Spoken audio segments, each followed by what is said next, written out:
Welcome to Romance Files. Let's begin. The living room was quiet, the game on the screen a welcome distraction. I leaned back in my chair, the cold bottle of beer in my hand, as Max, our German shepherd, lay at my feet, his quiet breathing filling the room with a sense of calm. Tracy had gone out with Le, and the kids were away for the weekend. It was just me, the game, and the dog. It felt perfect. Life felt perfect. At least I thought it did. It wasn't until I heard the front door open that the quiet of my evening would be shattered. It wasn't loud, just the usual sound of the door creaking open. But when Tracy stepped into the room, I knew something was wrong. She wasn't smiling like she usually did when she came home. She wasn't laughing or even talking about her night. She was quiet. Her eyes wouldn't meet mine. "Hey," I said, turning the volume down. "How was the night?" She didn't answer at first. Her eyes were fixed on the floor, her fingers nervously playing with the strap of her purse. I could feel the tension in the air, a coldness between us that I couldn't place. "Bob," she said softly, her voice unsteady, "we need to talk." I nodded, setting the beer down. This wasn't good. It never was when she spoke like that. "What's going on?"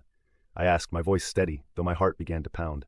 She hesitated, then finally looked up at me. The words she said next hit me like a physical blow. "I want to sleep with someone else." The words hung in the air, heavy and suffocating between us. I could feel my chest tightening, the world around me starting to blur. I stared at Tracy, trying to comprehend what she was saying. "You what?" I said, the words barely coming out.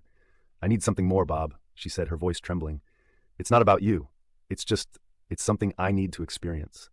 She seemed to search for the right words, but I couldn't process them. My mind was spinning. "I love you," she added, her voice a whisper, "but I need to feel alive again." I stood up, my chair scraping loudly as I did, but I didn't feel the anger rising in me. No, it wasn't that. It was the confusion, the disbelief, the sudden overwhelming pain that surged through me. "Bob," I managed to ask. "Dan Wilson," she said quietly, her eyes dropping to the floor, not meeting mine. I felt a chill run through me. Dan Wilson. A colleague of hers, a guy I'd met a few times, the guy I thought was just a work acquaintance. The man she wanted to sleep with, the man who had wormed his way into our lives without me even noticing. My mind raced. I couldn't breathe. This wasn't just some mistake. This wasn't an accident. This was her asking me for permission to betray everything we had built together. I paced the room, my fists clenched at my sides, my thoughts a whirlwind of disbelief and betrayal. "How long has this been going on?" I asked through gritted teeth. "It hasn't happened yet, Bob," she said quickly, "but I need this. I need to feel desired, like I'm something more than just your wife. Please understand." I felt like the room was spinning. How could she ask for this? How could she betray me, our family, like this? I walked past her, my steps heavy. No, this is crazy. I felt like I was suffocating. I couldn't stay in the same room with her. I had to leave. I left, taking a walk, trying to clear my head. My thoughts were all over the place, but one thing kept coming back to me. Revenge. I had been loyal. I had trusted her, and now she was asking me to allow her to be with another man. I wasn't going to let her get away with this. When I got back, I didn't confront her right away. No, I didn't need to. I had already made my decision. I would make her pay. Not immediately, but she would pay. I spent the next few days gathering information. I knew Tracy's password, and I had access to her phone and emails. It didn't take long to dig through her conversations with Dan. The late-night calls, the flirtatious texts. I had the proof I needed, but I didn't confront her yet. I needed more. I spent hours on the phone, doing everything I could to dig deeper into Dan's life. What did I find? More than I expected. He had been sleeping with multiple women while playing the part of a faithful fiancé. I knew I had to expose him, but I needed to make sure it hurt, emotionally, professionally, personally. It wasn't enough to just expose Tracy's affair. No, I had to go further. I had to make sure Dan's life fell apart too. So I did what needed to be done. I reached out to Dan's fiancée. I sent her everything, every message, every photo, everything that could show her exactly who Dan was. I wasn't doing this out of malice. No, I was doing it because she deserved to know the truth, and I wasn't going to let him get away with this. Within hours, Olivia called off the engagement. Dan was left scrambling, confused and blindsided. But this was only the beginning. I wasn't done with him. I contacted his boss next. I dug through his work history, found discrepancies, and sent them an anonymous email detailing everything. Dan didn't even see it coming. Within days, he was pulled into a meeting with HR, suspended, investigations launched. His professional career, the one he had built for years, was about to be obliterated.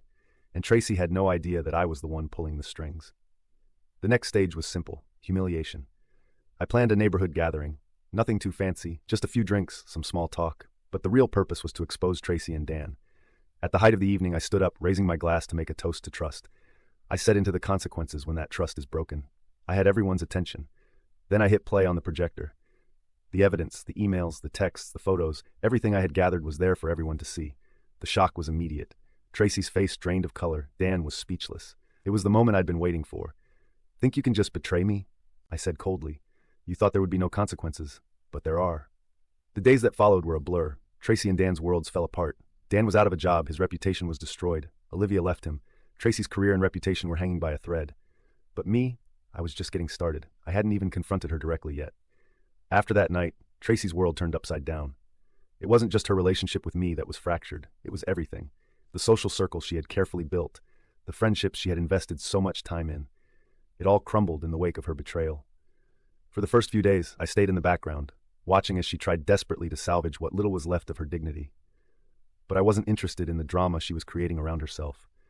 This was her mess, and I wasn't going to clean it up for her.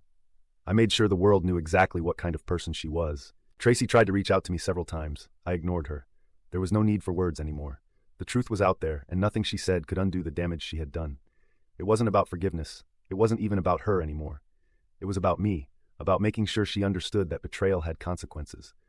Meanwhile, at work, things had started to go downhill for her. Her colleagues, who had once praised her work, began to turn away.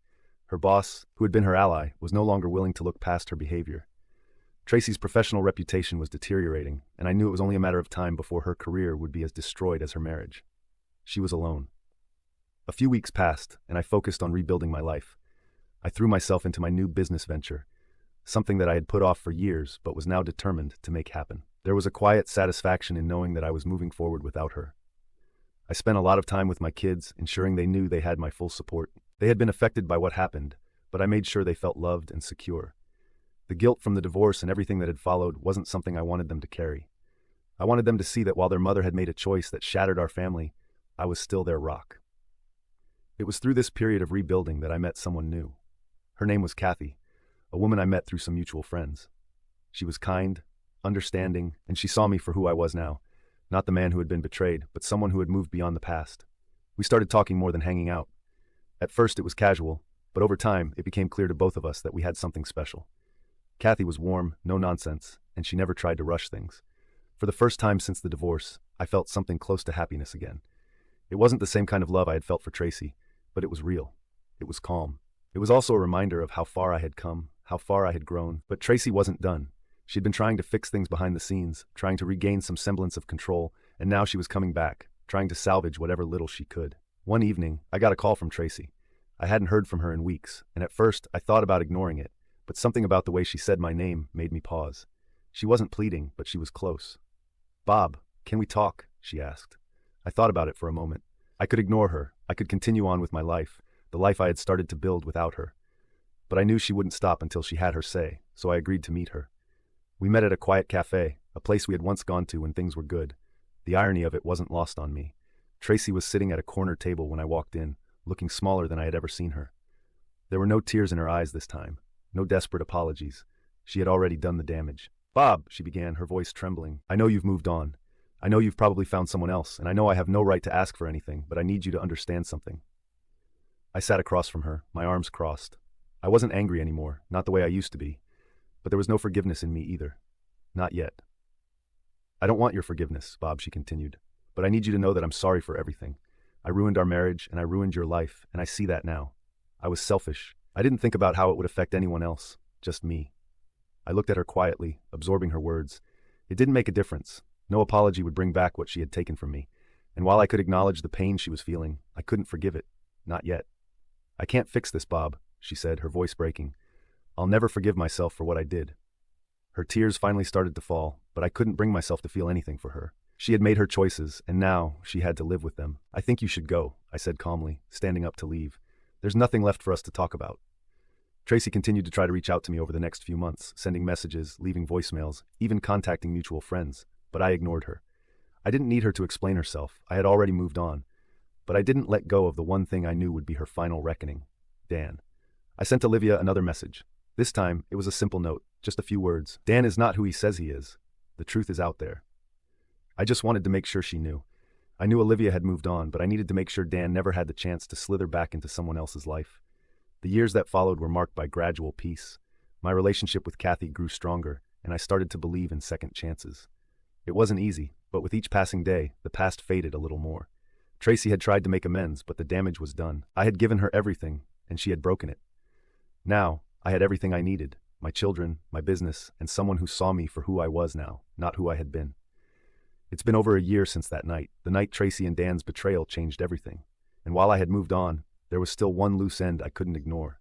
Even after all this time, even with everything I had built, I still couldn't shake the feeling that there was something unfinished, some part of me that needed to be at peace. I needed to see it all crumble from start to finish and ensure that it was over. I hadn't seen Tracy in months, not in person anyway, but I had been hearing things, whispers, rumors. She was still trying to salvage whatever was left of her life, but the damage was irreversible. Her career was on life support, and the last of her friends had started to drift away. I knew all this from mutual acquaintances, people who once considered her a confidant, but now viewed her with judgment. It wasn't just her career or her friendships that were falling apart. She had lost the trust of everyone who mattered. She was left with nothing but the guilt of what she had done. And I could feel it. Every time I heard about her, I felt that small flicker of satisfaction, the cold satisfaction that I had taken control of the situation. One rainy afternoon, about a month after my last conversation with Tracy, I got a call from her. My heart didn't race anymore. I didn't feel the familiar sting of anger or betrayal. I felt indifferent, but I knew this call would be different. It had to be. I answered, my voice steady. "Hello?" "Bob," her voice came through hesitant, raw, almost unrecognizable. "I need to see you. I can't do this anymore." I felt a surge of emotion, but it wasn't anger. It was almost like a strange sort of closure. She was coming to me not because she wanted forgiveness, but because she had nowhere else to go. I hesitated for a moment. It had been so long. Why now? What had finally pushed her to reach out? "Where?" I asked simply. She gave me an address. It was a small cafe, one I had walked past countless times but had never actually stepped into.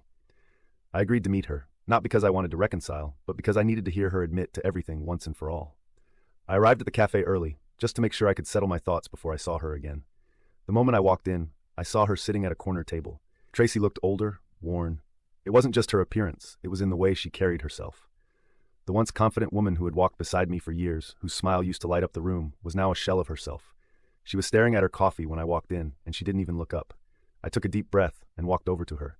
She looked up then, her face pale, eyes tired, and her lips trembling. She didn't speak right away. "I don't even know why I'm here," she said quietly, almost to herself. "I'm not expecting anything from you. I don't deserve anything from you." I sat down across from her, steady and composed. "Then why are you here?" Her voice cracked, and for a moment she looked vulnerable. "I want to explain. I want you to understand. I don't know how to fix everything I've broken, but I need you to know that I'm sorry for everything." I stared at her for a long moment. I had heard her apologies before. They meant nothing to me. She had betrayed me, and no amount of words could change that. But something in her eyes, something in her voice, told me that she had finally realized the weight of her actions. "Do you understand what you did?" I asked quietly. "Do you really understand what you took from me, from us?" She nodded slowly, tears starting to form. "Yes, I destroyed everything, and I'm sorry. I can't undo what I've done. I can't undo the hurt I caused, but I needed you to know that I get it now. I know what I lost." I could feel my chest tighten. I had spent so many nights wondering if she would ever understand. I had made her feel the consequences of her actions, but to see her in this state was different. This wasn't just a woman who was sorry for getting caught. This was a woman who had seen everything she loved burned to the ground. But it didn't matter. "I don't need your apology, Tracy," I said, my voice calm. "I've moved on.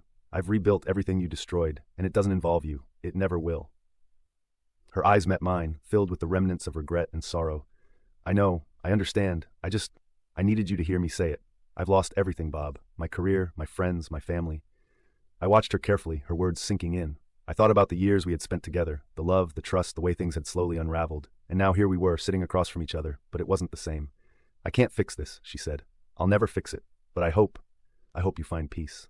I stood up, placing a hand on the table, my eyes still on hers. "I have, and I don't need you in my life anymore, Tracy." With that, I walked out, and I never looked back. As the months passed, everything continued to fall into place. Tracy remained a distant memory, her presence only existing in the stories I told others about the past that I had fully let go of. Kathy and I continued to grow closer. She didn't try to fix me. She didn't need to.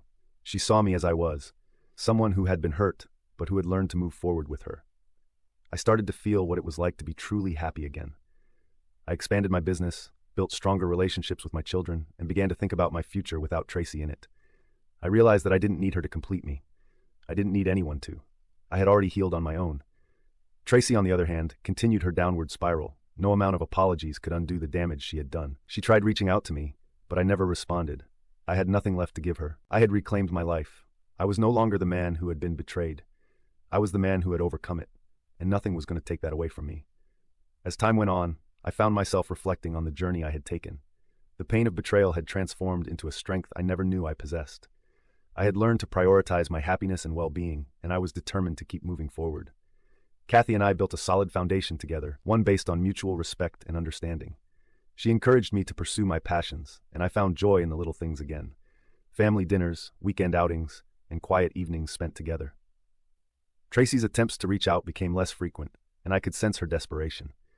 I heard through mutual friends that she was struggling to find her footing, that her career was in shambles, and that she was grappling with the consequences of her choices. I felt a mix of emotions, sadness for the person I once loved, but also a sense of relief that I had moved on.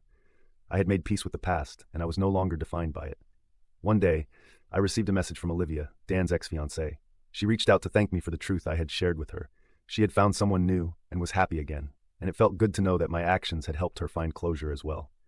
As I continued to build my life, I realized that the scars of betrayal would always be a part of my story, but they no longer held power over me.